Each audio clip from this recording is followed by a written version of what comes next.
Hi everybody and welcome to our webinar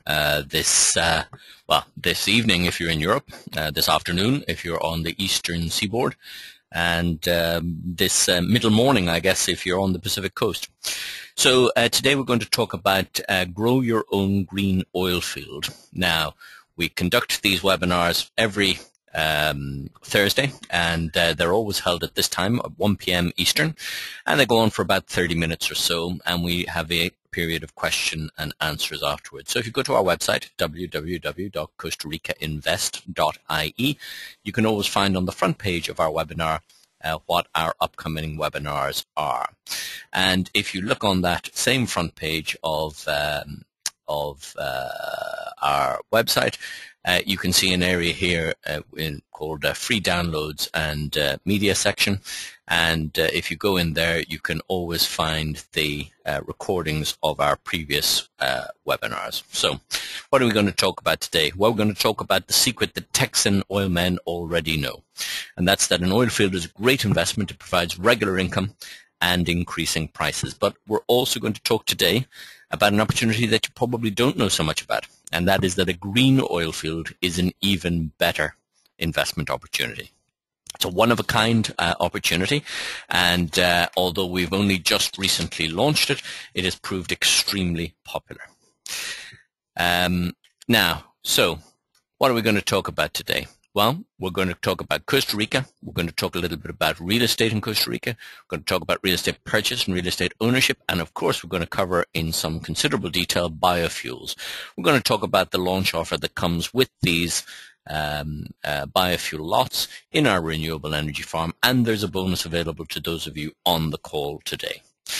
Now, first of all, a little bit about me. I'm an expert at investing in Costa Rica. We've been involved in ecological hybrid investments and development opportunities for the past 4 years. The companies that we choose to work with all have a very high level of success. We're sticklers for details, and we always do a very thorough due diligence before we agree to work with or represent any company or project. Our criteria when we look at a project are quite simple. We like projects that include development land, which you combine with agricultural commodities. They have to be green and eco-friendly and sustainable. And we only work, as I mentioned, with high-quality, reputable companies with a strong track record who we enjoy working with. We particularly like opportunities that give smaller investors an opportunity to get involved. Now, previously, biofuel investment opportunities were really open only to the very largest investors, but I'm delighted to say that the particular project we're working on with United Biofuels of America, the renewable energy farm in the southern zone, is an opportunity for smaller investors, but it also has an opportunity for medium and larger investors as well.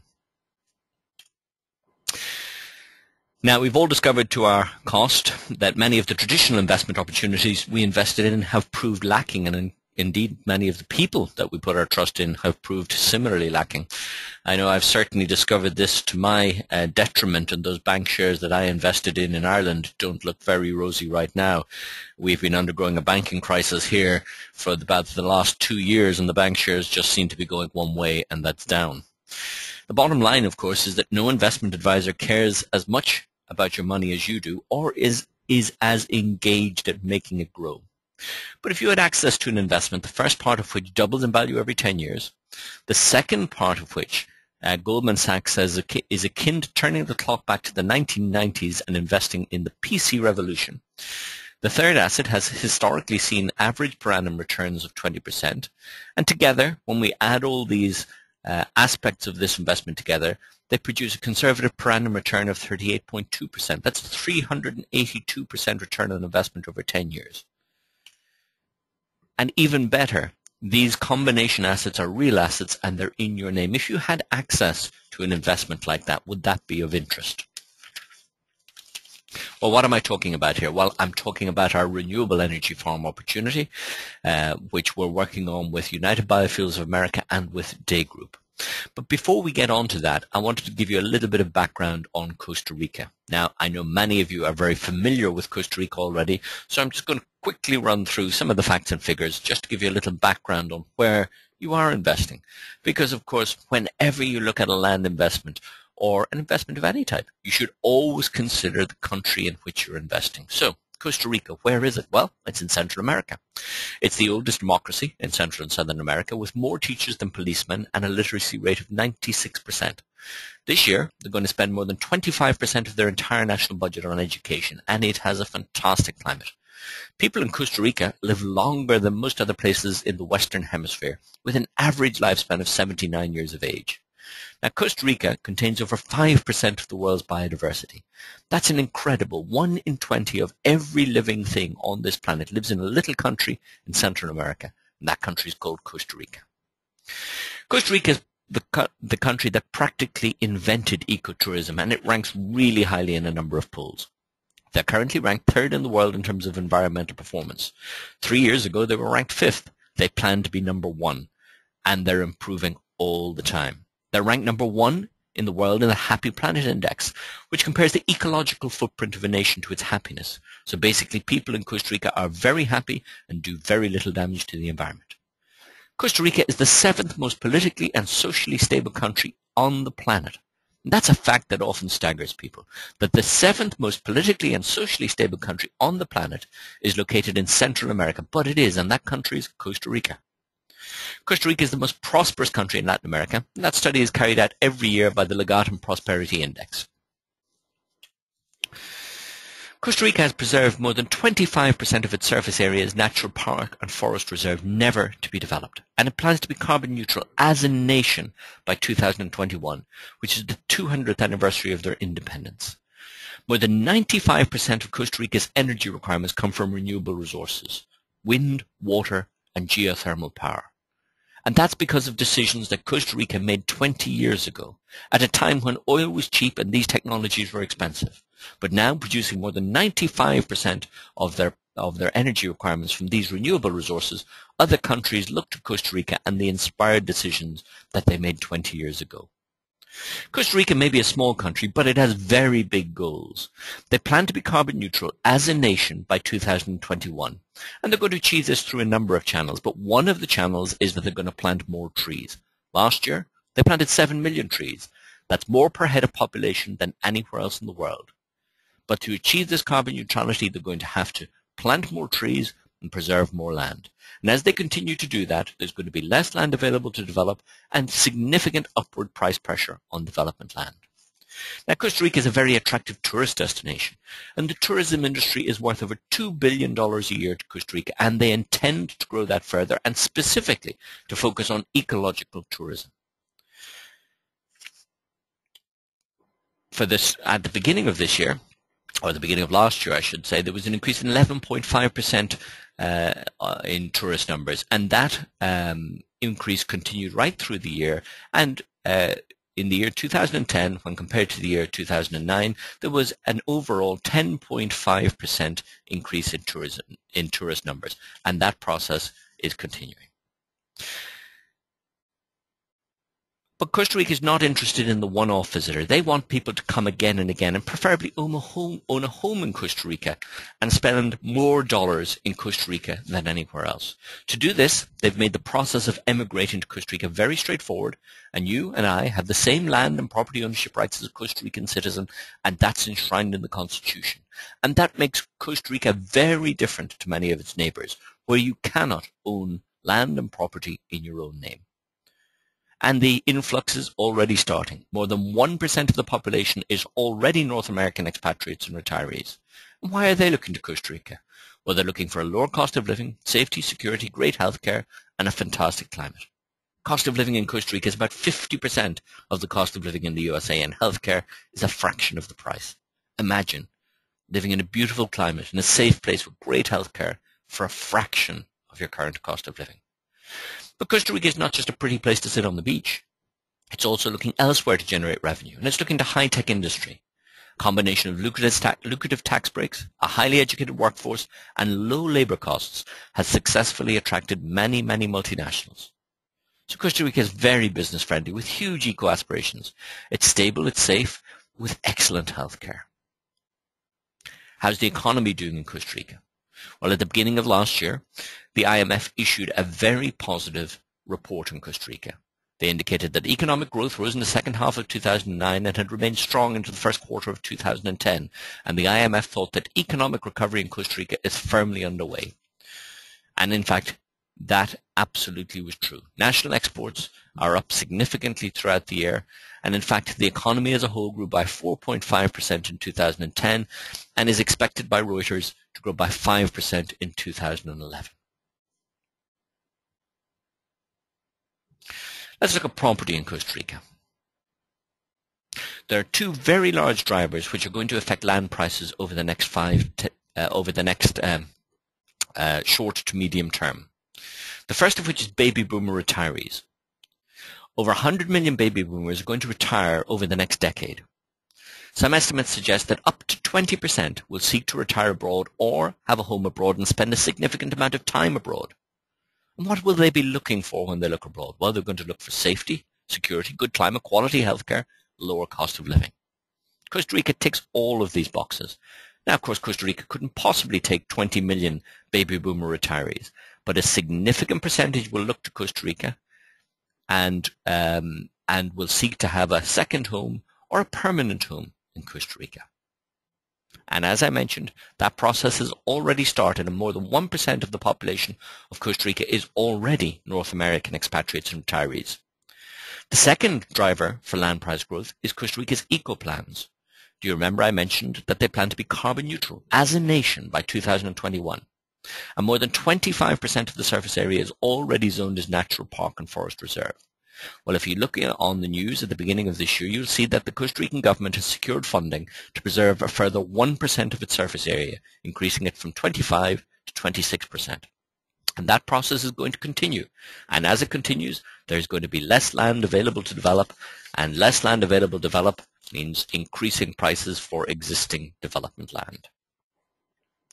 So let's move on and let's talk a little bit about our particular opportunity here, which of course is our renewable energy farm. Now, the renewable energy farm is run by United Biofuels of America, and just a little bit of information on United Biofuels of America, and that is that United Biofuels of America were selected by Shell Oil as one of the top 25 global energy entrepreneurs in the world.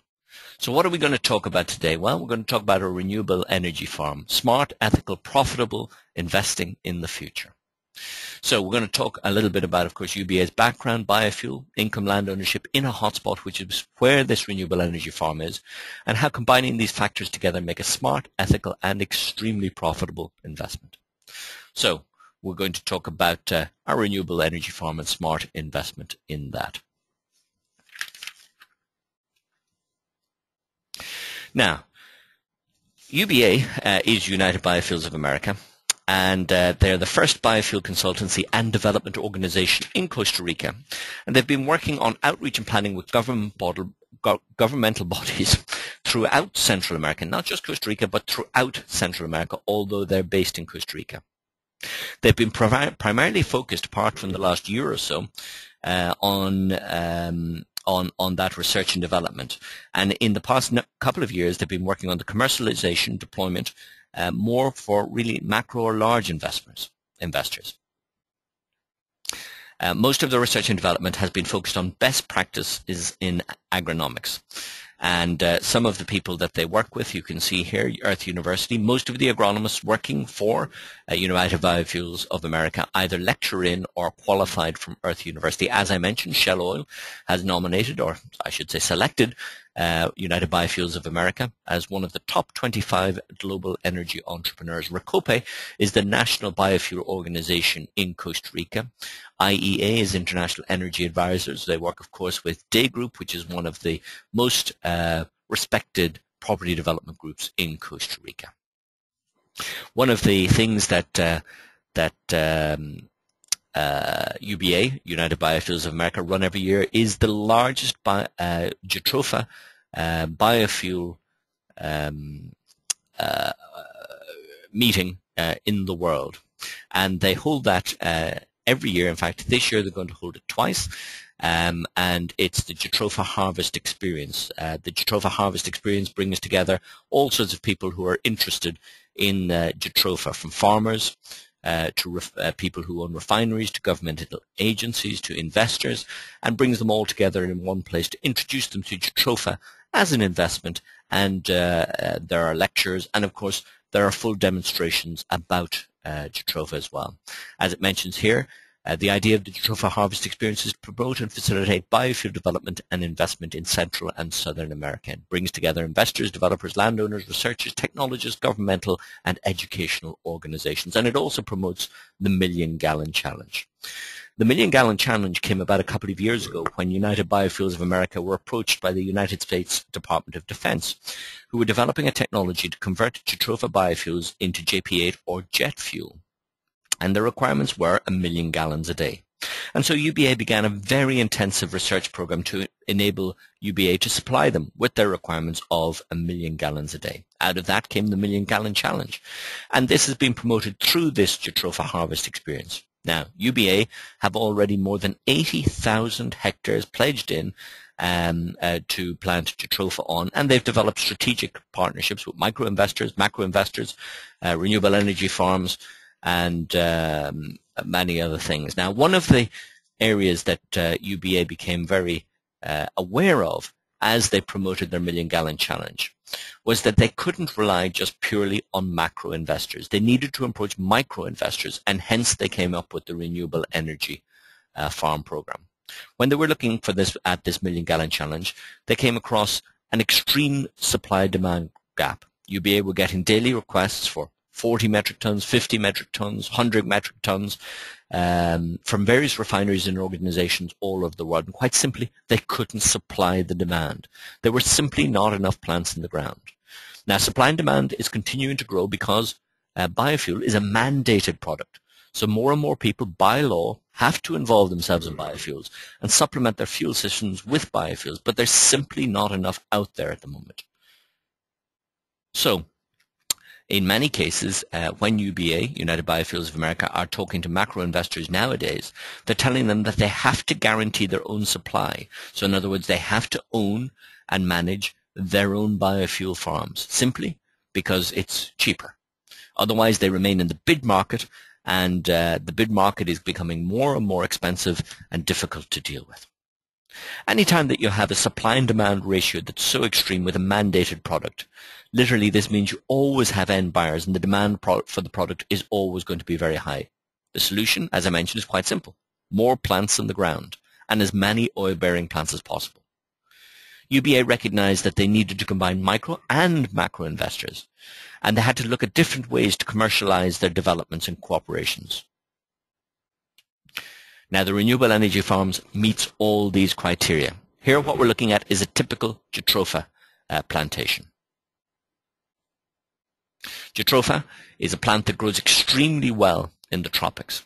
The renewable energy farm is broken into parcels, and the parcels include land, roads, electricity, infrastructure, and of course that vital Jatropha growing on the land. Here are the investment highlights of the renewable energy farm. It's a very low break-in investment, very suitable for micro investors or smaller investors, just $35,000. And that $35,000 buys you 5,000 square meters of titled property in Costa Rica. In a growth market, this is a hotspot, an area where this land value is going to increase.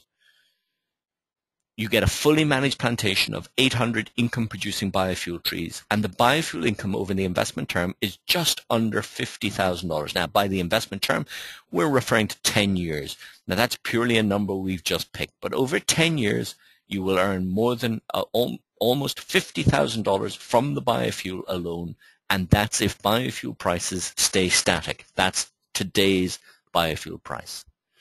The property valuation we expect to increase over that same 10-year period to $119,000. Combine them together, that gives you a slightly over 38% per annum annual return.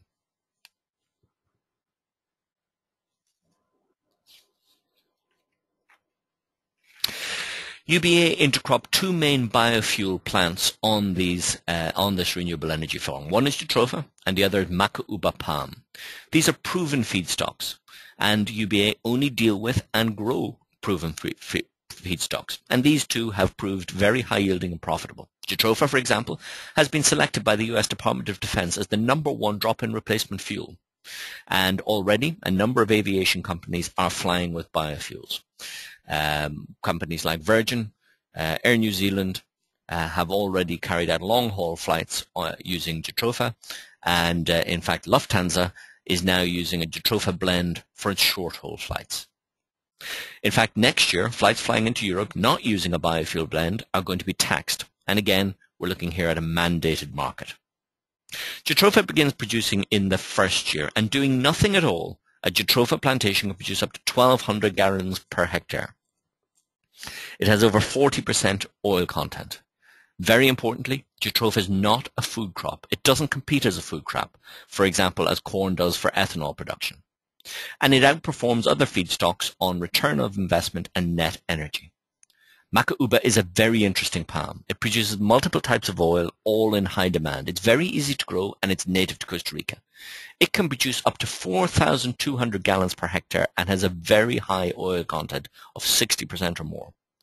It's easily intercropped, and again, it's a proven product already grown by UBA in Costa Rica. This is just a little step back in time and a little interesting fact. Rudolf Diesel in 1893 created the diesel engine, and he created it to run not on petrochemical diesel, but on biofuels. Specifically, he created it to run on peanut oil.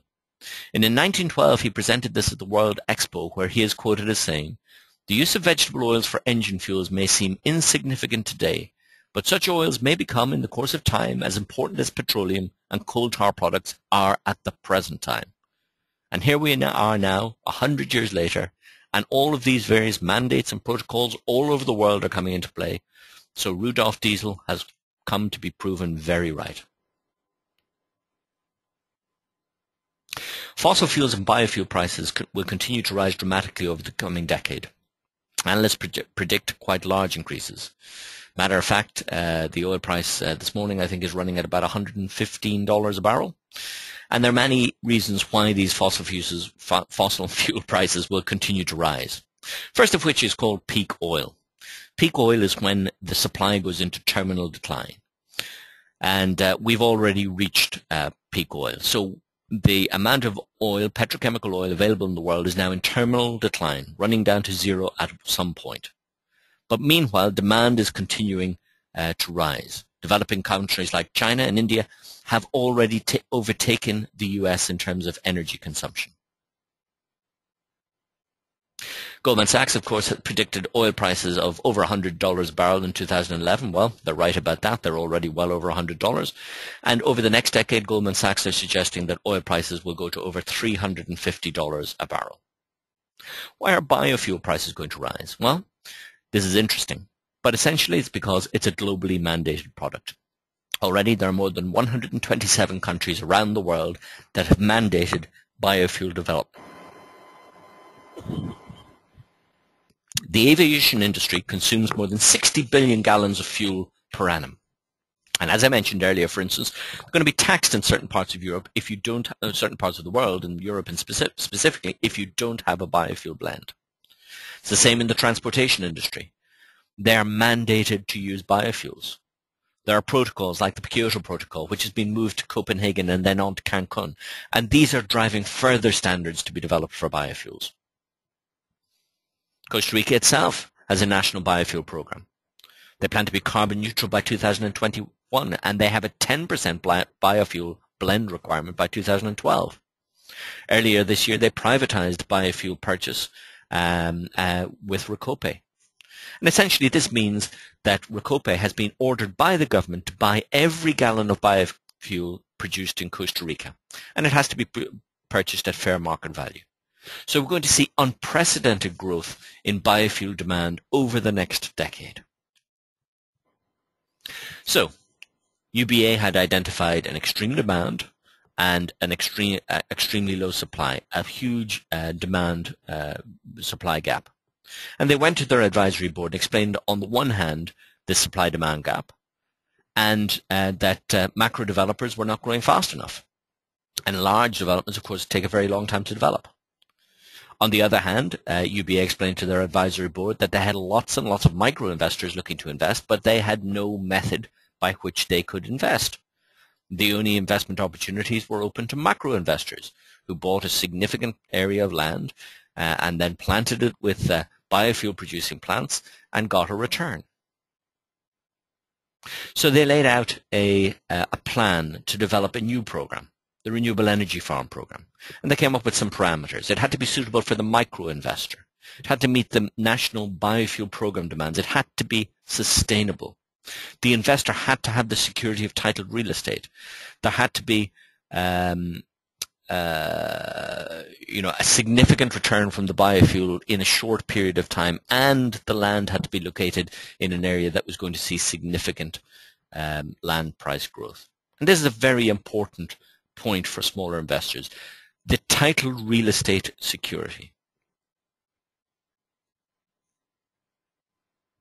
And so they came up with the renewable energy farms in places that they call hotspots. So they sent out their team to find hotspots.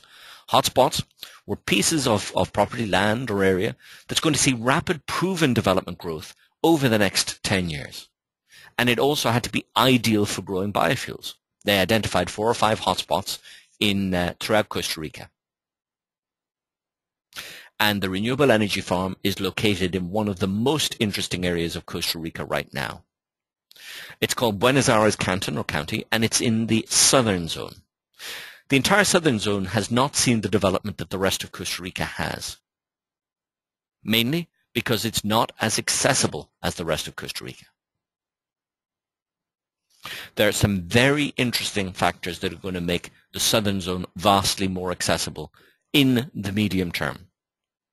Firstly, Costa Rica's third international airport has been approved for Palma Sur, which is about 40 minutes away from the renewable energy farm. Now, we know what happens when a new international airport opens. Previously, there was only one international airport in San Jose, and that became overloaded. And so they developed another one in the northern region, in Liberia.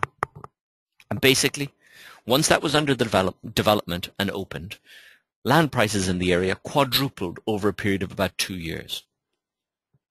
So this new international airport is very exciting, as it's only the third international airport in Costa Rica, and we already know what happens when that airport traffic comes in. And the farm is only about 40 minutes away. The other important point about the southern zone is that the second largest infrastructure program in the whole of Central and Southern America is taking place just down the road. It's a very large hydroelectric dam. It's so large, in fact, that it's going to feed electricity not only to Costa Rica, but also to its neighboring countries. This project is so big, it's second only to the widening of the Panama Canal in terms of infrastructure and capital spend. Now, the very important point about this area, the southern zone, is that it is considered to be the best agricultural area in Costa Rica. And UBA already have Jatropha and macauba palm achieving very, very high yields in this area. The renewable energy farm is only about an hour away from Golfito and the Panama border, which is a very large tax-free zone. It's also very close to the beautiful Osa Peninsula, which hosts the Corcovado National Park, which is the largest biological reserve in Central America. And the farm is less than an hour away from some of the best beaches in Central America, some of which have been ranked amongst the top 10 beaches in the world. There's a quick look at the master plan. And let's have a look at the investment parameters. So what type of asset are you getting? Well, you're getting biofuel producing Jatropha and macauba. You're getting the annual revenue and land appreciation growth. Remember, you own the land. You own the land, you own the Jatropha, you own the macauba.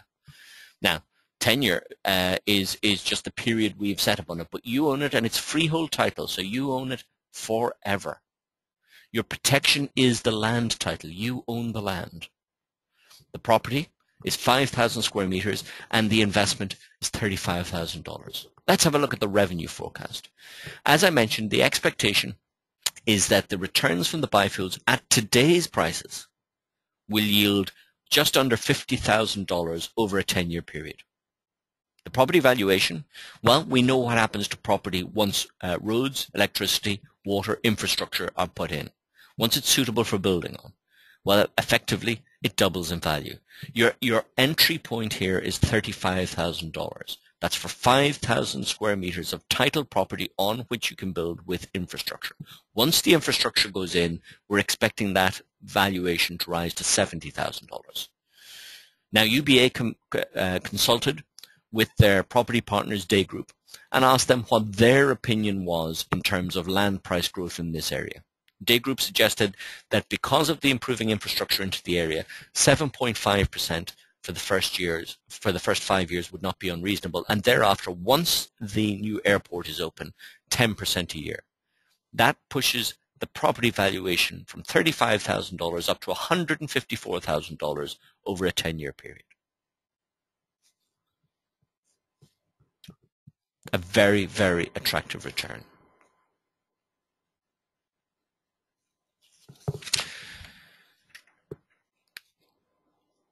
One important point that UBA also came across when they were talking to smaller investors was that many of them had considered buying condos in Costa Rica. And why were they looking at condos? Well, they were looking for an income-producing property that showed some capital appreciation. And we're often asked, how does this investment compare to buying a condo? Well, we can have a look here. The average condo in this area costs about $220,000. For $175,000, you can own 5 lots in the renewable energy farm. As per the previous slide, over 10 years, we would expect that property valuation to rise to over $770,000. And the income on that land from the biofuels alone will be $245,000. Add that together, you get a return of slightly over $1 million. That's if you sold all the land in 10 years and pocketed your biofuel income. And remember, that biofuel income, that projection, is based around no increase in biofuel prices over the next 10 years. How does a condo compare? Well, as I mentioned, a condo in this area will cost about $220,000. How much is it going to be worth in 10 years? Well, we've nominally put a value of $500,000, which is slightly over double what you bought it for. Will it be worth $500,000? Well, if more condos go up in the area, well, perhaps it'll be worth less than $500,000. If less condos go up in the area becomes more popular, perhaps it'll be worth slightly more. But that's our estimate. Total income. Well, income's a difficult one to judge. Number 1, you need to advertise your condo. Number 2, you need to maintain your condo. Number 3, you need somebody to look after the rental of your condo for you. So ultimately, we asked our property advisors in Day Group, and they said that if you generated $50,000 in yield in your pocket over that 10-year period, you would be doing very well. Add those numbers together, about $550,000. So which is the better investment? Well, gosh, you can have a look and say yourself. And remember, with the 5 lots, you own the lots.